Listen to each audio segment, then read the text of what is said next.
13 June 2019 উত্তরপ্রদেশের মিরাটের লোহিয়া গ্রাম। তীব্র গরমের সেই সকালে 4-5টা আর 10টা দিনের মতোই শান্ত ছিল। সকালের আলো ফোটার পর গ্রামের এক বাসিন্দা, যার নাম ঈশ্বর পণ্ডিত, তিনি তার দৈনন্দিন কাজের উদ্দেশ্যে মাঠের দিকে হাঁটতে যাচ্ছিলেন। কিন্তু এই নিস্তব্ধতার মধ্যেই হঠাৎ তার চোখ পড়ে যায় ভবঘুরে একটা কুকুরের দিকে। আপাত দৃষ্টিতে সাধারণ দৃশ্য হলেও কুকুরের মুখের দিকে তাকাতেই ঈশ্বর পণ্ডিতের পুরো শরীর হিম হয়ে আসে। তিনি খেয়াল করেন কুকুরটি তার মুখের ভেতরে কোনো পশুর মাংস নয়, বরং ধুলোবালি মাখা একটি মানুষের হাত চেপে ধরে আছে। এমন একটি হাড় হিম করা দৃশ্য দেখে ঈশ্বর পণ্ডিত নিজেকে কোনো রকমে সামলে নিয়ে স্থানীয় গ্রামবাসীদেরকে খবর দেন। পাশাপাশি ঘটনাটি পুলিশকেও জানানো হয়। কিছুক্ষণের মধ্যেই ঘটনাস্থলে এসে পৌঁছায় মিরাট পুলিশের একটি বিশেষ দল। ততক্ষণে সেখানে গ্রামের উৎসুক মানুষের ভিড় জমা হয়ে গেছে। এরপরে পুলিশ কুকুরটির কাছ থেকে বিচ্ছিন্ন হাতটি উদ্ধার করে। অঙ্গটি থেকে তীব্র দুর্গন্ধ আসছিল এবং চামড়া অনেকটাই বিকৃতি হয়ে গিয়েছিল। ধুলোমাটি মাখা এই পচনশীল হাতটি দেখে উপস্থিত গ্রামবাসীদের মনে প্রথমে এটাই আসে যে হয়তো মাঠের আশেপাশে কোথাও কোনো পুরনো কবর ছিল, আর এই কুকুরটি হয়তো সেই কবর খুঁড়েই কোনো মৃতদেহের হাত বের করে এনেছে। কিন্তু ঘটনার সত্যতা কেবল কবরের ভিতরেই সীমাবদ্ধ ছিল না, কারণ পুলিশ পুরো এলাকাটি ঘিরে ফেলে এবং মাঠের আশেপাশের ক্ষেতগুলোতে নিবিড় তল্লাশি শুরু করে। খুঁজতে খুঁজতে এক পর্যায়ে পাশের একটি আখ ক্ষেতে পুলিশের নজর যায়। সেখানে দেখা যায় মাটির একটি অংশ চারপাশের স্বাভাবিক মাটির চেয়ে কিছুটা আলাদা এবং আলগা হয়েছিল, যেন খুব সম্প্রতি কেউ সেখান থেকে মাটি খুঁড়েছে। ওরকম অবস্থা দেখে সন্দেহ তীব্র হওয়ায় পুলিশ কালক্ষেপণ না করেই গ্রামবাসীদের সহায়তায় সেই নির্দিষ্ট জায়গাটিতে খনন কাজ শুরু করে। বেশ কিছু সময় ধরে কোদাল দিয়ে মাটি সরানো হয়। তারপর হঠাৎ মাটির নিচে একটা চটের বস্তার সন্ধান মেলে। উপস্থিত পুলিশ কর্মকর্তারা যখন সেই বস্তাটি টেনে বার করে তার মুখ খোলেন, তখন সেখানে প্রত্যেকটি পুলিশ অফিসারের চোখ আটকে যায়। অভিজ্ঞ পুলিশ কর্মকর্তাদেরও চোখ যেন বিশ্বাস করতে চাইছিল না আসলে তারা যেটা দেখছে সেটা সত্যি কিনা। কারণ মাটির ভিতর থেকে বের হয়ে আসে একটা তরুণীর নিথর দেহ, যার একটি হাত শরীর থেকে পুরোপুরিভাবে বিচ্ছিন্ন। কিন্তু সেই দৃশ্যকে সবচেয়ে ভয়ঙ্কর এবং বিভীষিকাময় করে তুলেছিল একটি জিনিস, আর তা হলো কোনো মাথা ছিল না। খুনি অত্যন্ত ঠান্ডা মাথায় নিখুঁত পরিকল্পনার অংশ হিসাবে ভিকটিমের পরিচয় চিরতলে মুছে ফেলার উদ্দেশ্যে তার মাথাটি শরীর থেকে আলাদা করে নিয়েছিল। প্রিয় দর্শক, পুরো ঘটনাটি আসলে এমন একটি ঘটনা যা আমাদের জীবনের একটি গুরুত্বপূর্ণ সত্যের সামনে দাঁড় করায়। আপনারা যদি প্রতিটি ঘটনা এবং এর পেছনের ছোট ছোট বিষয়গুলোর দিকে মনোযোগ দিয়ে লক্ষ্য করেন, তাহলে একটি বিষয় খুব স্পষ্টভাবে উঠে আসবে। জীবনে আবেগের বশে বা তাড়াহুড়ো করে নেওয়া কোনো সিদ্ধান্ত কতটা ভয়ঙ্কর ফল বয়ে আনতে পারে। কেন যে কোনো বড় সিদ্ধান্ত নেওয়ার আগে চারপাশের পরিস্থিতি এবং মানুষকে ভালোভাবে যাচাই করা উচিত, আর নিজের নিরাপত্তার জন্য তা কতটা গুরুত্বপূর্ণ এই কেসের প্রতিটি ঘটনা আপনাদেরকে নতুন করে ভাবতে বাধ্য করবে। এই ঘটনার ভিতরে লুকিয়ে থাকা সেই কঠিন শিক্ষাটি যদি সত্যি বুঝতে চান, তাহলে ভিডিওটির শেষ পর্যন্ত আমাদের সঙ্গেই থাকতে হবে, কারণ শেষ পর্যন্ত দেখলেই আপনারা এর পেছনের আসল সত্য এবং পুরো ঘটনাটি পরিষ্কারভাবে বুঝতে পারবেন। তো যাই হোক, চলুন দেরি না করে শুরু করা যাক আজকের এই ভিডিও। তার আগে প্রতিবারের মতো আপনাদের কাছে অনুরোধ, যারা এখনও আমাদের এই চ্যানেলটি সাবস্ক্রাইব করেনি তারা অবশ্যই চ্যানেলটিকে সাবস্ক্রাইব করে আমাদের পাশে থাকবে। তো চলুন শুরু করা যাক। মাথা ও হাত সেই ভয়ঙ্কর দেহটি উদ্ধার হওয়ার পর মিরাট পুলিশের সামনে প্রথমে সবচেয়ে বড় সমস্যা হয়ে দাঁড়ায় নিহত তরুণীর পরিচয় খুঁজে বার করা। কোনো প্রত্যক্ষ সাক্ষী নেই, কোনো সিসিটিভি ফুটেজ নেই, এমনকি শরীরের সবচেয়ে গুরুত্বপূর্ণ অংশ অর্থাৎ মাথাটিও নেই। অপরাধী অত্যন্ত ঠান্ডা মাথায় সব প্রমাণ মুছে দিয়েছিল, যার ফলে তদন্তের শুরুতেই পুলিশ বড় ধরনের একটা ধোঁয়াশার মধ্যে পড়ে যায়। লাশটি উদ্ধারের পর পুলিশের প্রথম কাজ ছিল সেটিকে দ্রুত প্রাথমিক তদন্ত ও পরীক্ষার জন্য পাঠানো এবং আশেপাশের পুরো এলাকাটি ঘিরে ফেলা। এরপরে ফরেনসিক টিম এবং ক্রাইম ব্রাঞ্চের বিশেষজ্ঞরা মাঠে অর্থাৎ সেই ক্ষেতের ভিতরে প্রতিটি জায়গা ভালোভাবে পরীক্ষা করতে শুরু করেন। পুলিশের মাথায় তখন একটাই প্রশ্ন ঘুরপাক খাচ্ছিল, মাথা ছাড়া এই লাশের পরিচয় কিভাবে জানা সম্ভব? কারণ পরিচয় না জানা গেলে খুনির কাছে পৌঁছানো কোনোভাবেই সম্ভব ছিল না। তদন্তকারীরা শুরুতেই মিরাট এবং তার আশেপাশের সব জেলার থানায় খবর পাঠিয়ে দেয়। গত কয়েক মাসের মধ্যে যত তরুণী নিখোঁজ হয়েছেন তাদের একটি তালিকা তৈরি করা হয়, কিন্তু প্রতিটি নিখোঁজ ডায়েরির তথ্যের সঙ্গে এই লাশের বিবরণ মিলিয়ে দেখতে গিয়ে পুলিশ বারবার ব্যর্থ হচ্ছিল। এবং এরই মধ্যে ময়নাতদন্ত বা পোস্টমর্টমের রিপোর্ট পুলিশের হাতে আসে। সেখান থেকে জানা যায় তারা আগে তরুণীকে কোনো শক্তিশালী ঘুমের ওষুধ বা নেশা জাতীয় কিছু খাইয়ে অচেতন করা হয়েছিল। তবে শরীরে কোনো ধরনের জোর করে আঘাত বা নির্যাতনের কোনো চিহ্ন পাওয়া যায়নি। এই তথ্যটাই পুলিশকে বুঝিয়ে দেয় এটি কোনো সাধারণ বা হঠাৎ করে ঘটে যাওয়া অপরাধ নয়, এর পেছনে পরিচিত কারোর ব্যক্তিগত শত্রুতা বা পারিবারিক কোনো বড় ঝামেলা লুকিয়ে আছে। কিন্তু তদন্ত যখন পুরোপুরিভাবে আটকে গেছে বলে মনে হচ্ছিল, ঠিক তখনই পুলিশকে এই কেসের সবচেয়ে গুরুত্বপূর্ণ এবং একমাত্র সূত্র এনে দেয় সেই বিচ্ছিন্ন হাতটি। কুকুরটির মুখ থেকে উদ্ধার হওয়া সেই পচন ধরা হাতটি পরীক্ষাগারে নিয়ে খুব সতর্কতার সাথে পরীক্ষা করা হয়।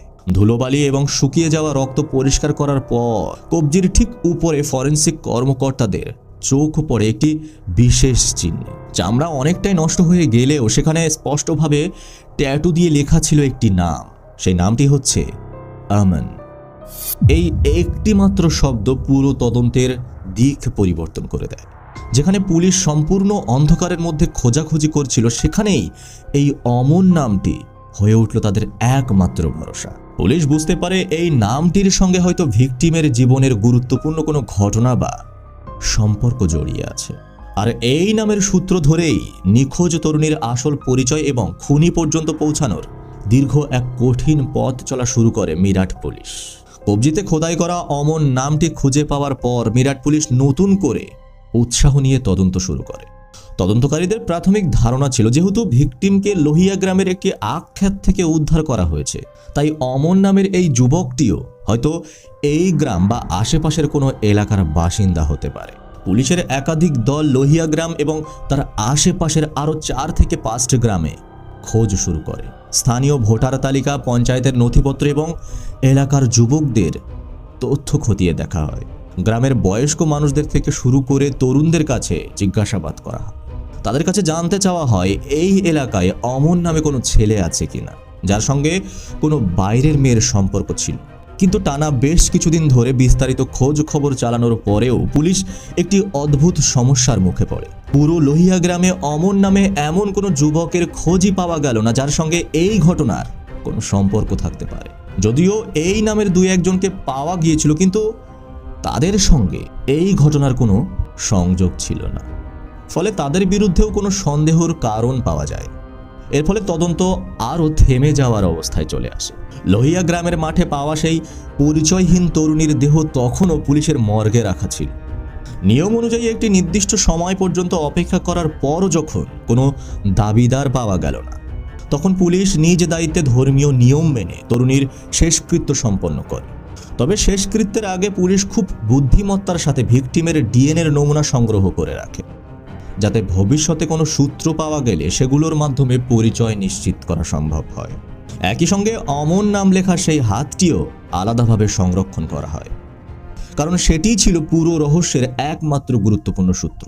গ্রামের ভিতরে কোনো তথ্য না পাওয়ার পর মিরাট পুলিশ এবার তদন্তের পরিধি আরও বড় করার সিদ্ধান্ত নেয়। তারা শুধু নিজেদের জেলা বা রাজ্যের মধ্যে সীমাবদ্ধ না থেকে দেশের বিভিন্ন জায়গায় তথ্য পাঠানোর উদ্যোগ নেয়। ডিস্ট্রিক্ট ক্রাইম ব্যুরো এবং স্টেট ক্রাইম ব্যুরোর সাহায্যে দেশের সব রাজ্যের পুলিশ কন্ট্রোল রুমে একটি বিশেষ নোটিশ পাঠানো হয় এবং সেই নোটিশে মিরাটে উদ্ধার হওয়া তরুণীর শারীরিক গঠন, আনুমানিক বয়স এবং সবচেয়ে গুরুত্বপূর্ণ বিষয় হিসাবে তার হাতে থাকা অমন নামের ট্যাটুর কথা বিস্তারিতভাবে উল্লেখ করা হয়। এভাবে সময়ও পেরিয়ে যায়।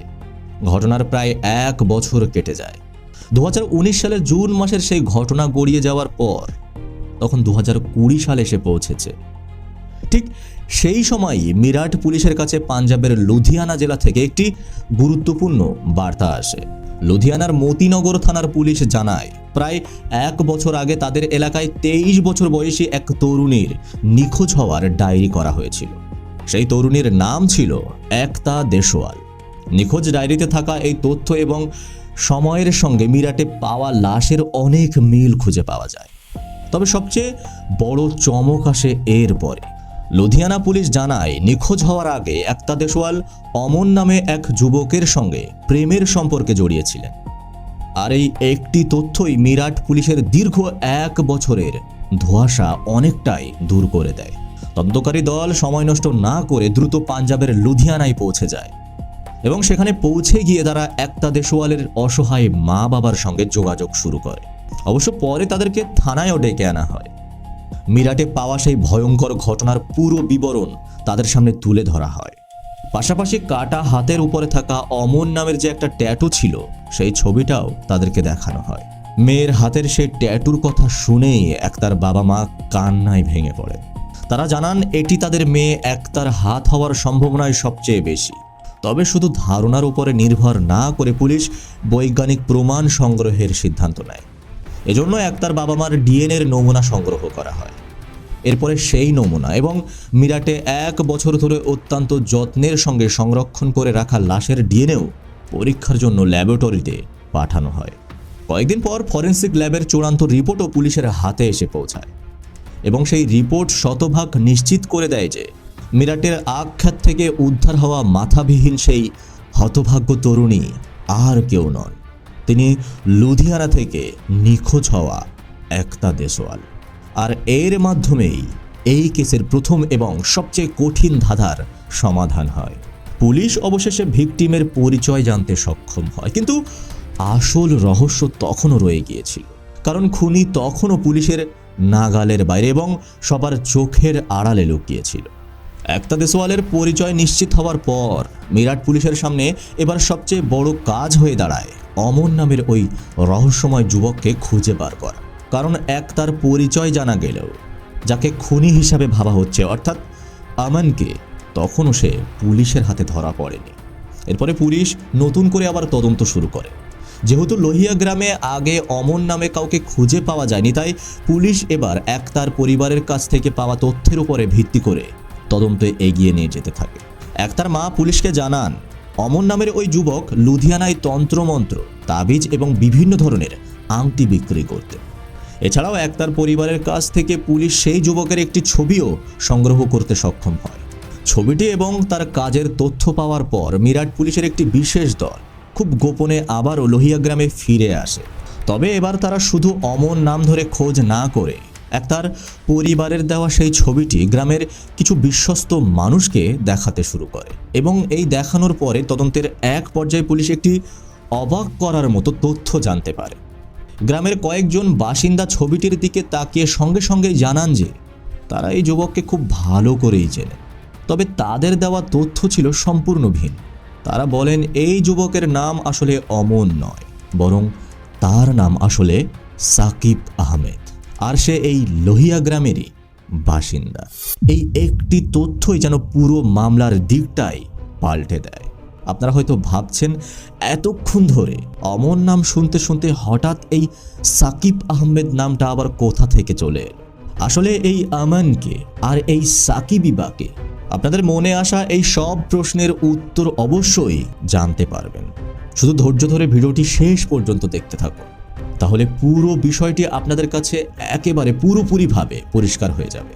তো যাই হোক, আসল নাম এবং পরিচয় নিশ্চিত হওয়ার পর মিরাট পুলিশ আর এক মুহূর্ত সময় নষ্ট করতে চায়নি। তবে সাকিবকে হঠাৎ করে ধরতে গেলে সে পালিয়ে যেতে পারে অথবা আগেই সতর্ক হয়ে যেতে পারে, এমন আশঙ্কা পুলিশের ছিল।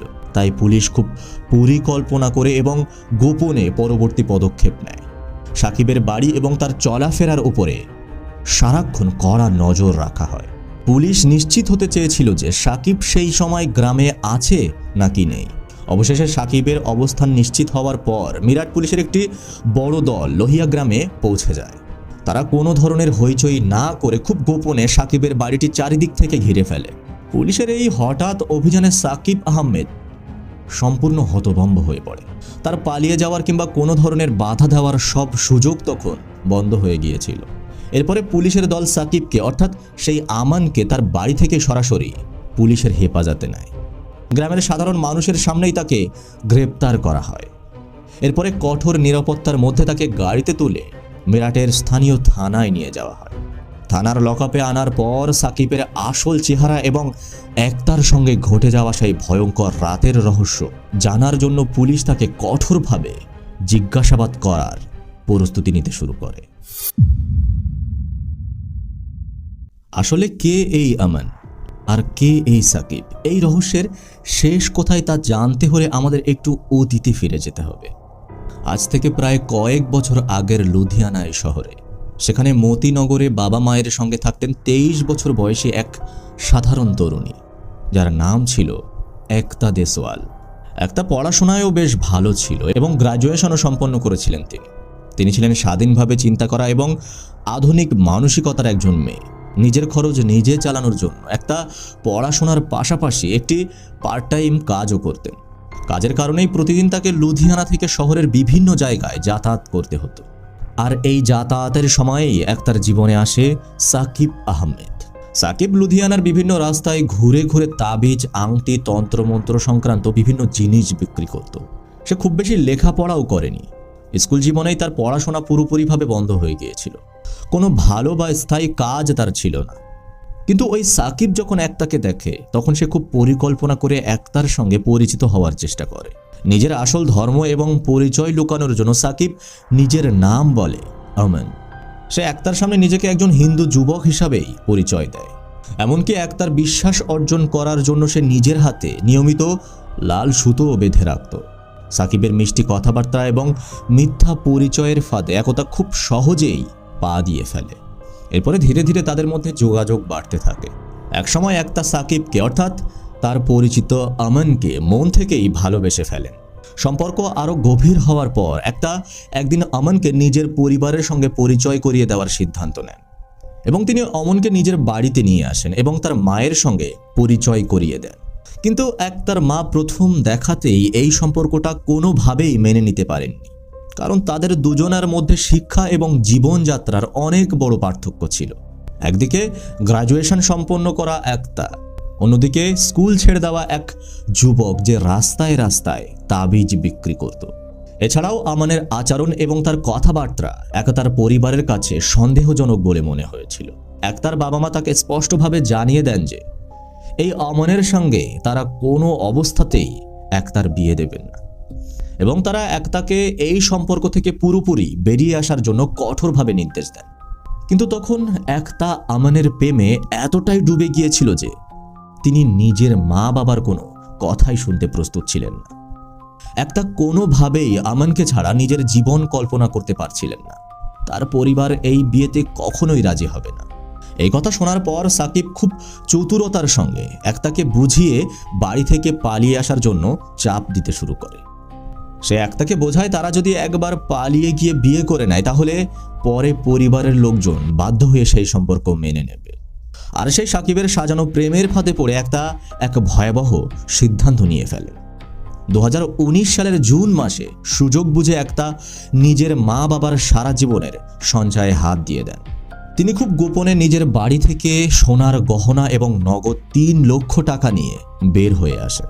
নিজের পরিচিত পরিবেশ, নিজের ভবিষ্যৎ এবং জন্মদাতা মা বাবাকে পিছনে ফেলে সেই টাকা ও সোনা নিয়ে একতা লুধিয়ানা থেকে আমানের সঙ্গে পালিয়ে যায়। লুধিয়ানা থেকে বেরিয়ে এই যুগল সরাসরি উত্তরপ্রদেশের মিরাটে এসে পৌঁছে যায়। সেখানে প্রথম দিকে তারা নিজেদের পরিচয় গোপন করে একটি ভাড়া বাড়িতে থাকতে শুরু করেন। মিরাটে আসার পর একতা স্বাভাবিকভাবেই আমানকে বলতে থাকেন যেন সে তাকে নিজের বাবা মায়ের সঙ্গে পরিচয় করিয়ে দেয় এবং তারা সামাজিকভাবে বিয়েও করে নেয়। কিন্তু সাকিব বারবার কোনো না কোনো কারণ দেখিয়ে বিষয়টি এড়িয়ে যাচ্ছিল। অবশেষে একতার বারবার অনুরোধ করা এবং জেদের মুখে সাকিব একটি বড় পরিকল্পনা করে। সে একতাকে জানায় যে ঈদের দিন সে তাকে নিজের বাড়িতে নিয়ে যাবে এবং পরিবারের সবার সঙ্গে পরিচয় করিয়ে দেবে। আমানের মুখে এই কথা শুনে একতা খুব খুশিও হয়ে যান, কারণ তখনও তিনি জানতেন না তার জন্য সামনে কত বড় একটা সত্য অপেক্ষা করছে। এরপরে ঈদের সেই নির্দিষ্ট দিনে আমান একতাকে নিয়ে মিরাটের সেই লোহিয়া গ্রামের নিজের পৈতৃক বাড়িতে পৌঁছে যায়। কিন্তু সেই বাড়ির দরজায় পা রাখার সঙ্গে সঙ্গেই একতার পৃথিবী যেন ওলট পালট হয়ে যায়। তিনি দেখতে পান যাকে তিনি এতদিন অমন নামে একজন হিন্দু যুবক বলে চিনতেন, আসলে তার নাম সাকিব আহমেদ। সে কোনো হিন্দু যুবক নয়, বরং নিজের আসল পরিচয় লুকিয়ে হাতে লাল সুতো বেঁধে এতদিন একতার সঙ্গে মিথ্যা পরিচয়ের সম্পর্ক চালিয়ে এসেছে। শুধু তাই নয়, একতা আরও বুঝতে পারেন যে নিজের বাবা মায়ের কথা না শুনে এবং ঘর থেকে টাকা গহনা নিয়ে আসলে কোনো ভালো মানুষের উপরে তিনি ভরসা করেননি, বরং তিনি একজন বড় ধরনের প্রতারকের মুখোমুখি এসে দাঁড়িয়েছেন। সাকিবের এই আসল পরিচয় এবং এত বড় ধরনের প্রতারণার কথা জানার পর সাকিবের বাড়ির ভিতরেই তাদের মধ্যে তীব্র অশান্তি এবং ঝগড়া শুরু হয়ে যায়। একটা কোনোভাবেই এই বড় ধোকাটা মেনে নিতে পারছিলেন না। তিনি সাকিবকে চিৎকার করে বলতে থাকেন যে মানুষের জন্য তিনি নিজের বাবা মাকে ছেড়েছেন, নিজের ঘরের সারা জীবনের জমানো সম্পদ নিয়ে চলে এসেছেন, সেই মানুষটাই আসলে মিথ্যা পরিচয় দিয়ে তার বিশ্বাস অর্জন করেছে। ঝগড়া যত বাড়তে থাকে একতা ততই জোর দিয়ে বলতে থাকেন যে তিনি আর এক মুহূর্ত এই বাড়িতে থাকবেন এবং তিনি তার সঙ্গে নিয়ে আসা সোনার গহনা এবং নগদ 3 লাখ টাকা ফেরত চান। পাশাপাশি তিনি লুধিয়ানায় নিজের বাড়িতে ফিরে যাওয়ার কথাও স্পষ্টভাবে জানিয়ে দেন। একতার এই সিদ্ধান্ত এবং টাকা পয়সা ফেরত চাওয়ার জেদ দেখে সাকিব ভেতর থেকে খুব বেশি ভয় পেয়ে যায়। সাকিব খুব ভালো করেই বুঝতে পেরেছিল একতা যদি এখান থেকে একবার নিজের বাড়িতে ফিরে যায় তাহলে তার আসল পরিচয় এবং তার করা প্রতারণার কথা সবার সামনে চলে আসবে। এছাড়া একতা চলে গেলে তার সঙ্গে আনা বিপুল পরিমাণ সোনার গহনা এবং নগদ টাকাও সাকিবের হাত ছাড়া হয়ে যাবে। তাই সাকিব মনে মনে ঠিক করে যে কোনোভাবেই হোক একতাকে এখান থেকে যেতে দেওয়া যাবে না। সাকিব তখন একা কোনো সিদ্ধান্ত না নিয়ে পুরো বিষয়টি নিজের পরিবারের সঙ্গে আলোচনা করে। সে তার ভাই মুসরাত, বাবা মুস্তাকিন, ভাবি রেশমা এবং পরিবারের অন্যান্য সদস্যদের সবকিছুই খুলে বলে। তারা সবাই মিলে বুঝতে পারে একতা যদি জীবিত অবস্থায় এই গ্রাম থেকে বের হয়ে যায় তাহলে সাকিব সহ তাদের পুরো পরিবার বড় আইনি সমস্যায় জড়িয়ে পড়বে। সেই সঙ্গে সোনা ও টাকার লোভও তাদের ছেড়ে দিতে হবে। ঠিক এই জায়গা থেকেই একতাকে চিরতরে থামিয়ে দেওয়ার একটি ভয়ঙ্কর পরিকল্পনা শুরু করা হয়। সাকিবের পরিবারের সদস্যরা ঠান্ডা মাথায় সিদ্ধান্ত নেয় যে একতাকে তারা লুধিয়ানায় ফেরত দেবে না, বরং তাকে হত্যা করে তার পরিচয় চিরতরে গোপন করে দেওয়া হবে। পরিকল্পনা অনুযায়ী তারা এমনভাবে সবকিছু সাজাতে চেয়েছিল যাতে ঘটনার পর কোনো দিন কেউ সাকিব বা তার পরিবারের উপরে সন্দেহ না করে। আর এই ভয়ঙ্কর পরিকল্পনা বাস্তবায়নের জন্য তারা বেছে নেয় 2019 সালের 13 জুনের সেই রাতকে। ঘটনার আগের দিন অর্থাৎ সাকিব এবং তার পরিবারের সদস্যরা একতার সামনে এমন আচরণ করতে থাকে যেন সব সমস্যাই মিটে গেছে। তারা এমনভাবে ব্যবহার করতে থাকে যেন তারা একতাকে মেনে নিয়েছে এবং তারা তার উপরে খুব খুশি। তাদের মূল উদ্দেশ্য ছিল একতার মনে কোনো রকম সন্দেহ না তৈরি হতে দেওয়া। এরপরে আসে 2019 সালের 13 জুনের সেই রাত। ঘড়িতে তখন ঠিক রাত 9টা। সাকিব এবং তার পরিবার আগে থেকেই করা পরিকল্পনা অনুযায়ী তাদের শেষ পদক্ষেপ নেওয়ার প্রস্তুতি নেয়। একতার মনে যেন কোনো সন্দেহ না থাকে তাই তারা প্রথমে খুব স্বাভাবিক আচরণ করতে থাকে। এরপরে তাকে একটি কোল্ড ড্রিঙ্কস বা ঠান্ডা পানীয় পান করতে দেওয়া হয়। কিন্তু একতা জানতেন না সেই পানীয়র মধ্যেই আগে থেকেই শক্তিশালী ঘুমের ওষুধ মেশানো ছিল। পানীয়টি খাওয়ার কিছুক্ষণ পরেই ওষুধের প্রভাবে একতা সম্পূর্ণ অবচেতন হয়ে পড়ে। একতা পুরোপুরি অজ্ঞান হয়ে গেছেন এটা নিশ্চিত হওয়ার পর সাকিব তার পরিবারের অন্য সদস্যদেরকে ডেকে আনে। পুলিশের তদন্ত অনুযায়ী এই ঘটনায় সাকিবকে সরাসরি সাহায্য করে তার ভাই মুসরাত, বাবা মুস্তাকিন, ভাবি রেশমা এবং তাদের গ্রামের এক পরিচিত ব্যক্তি।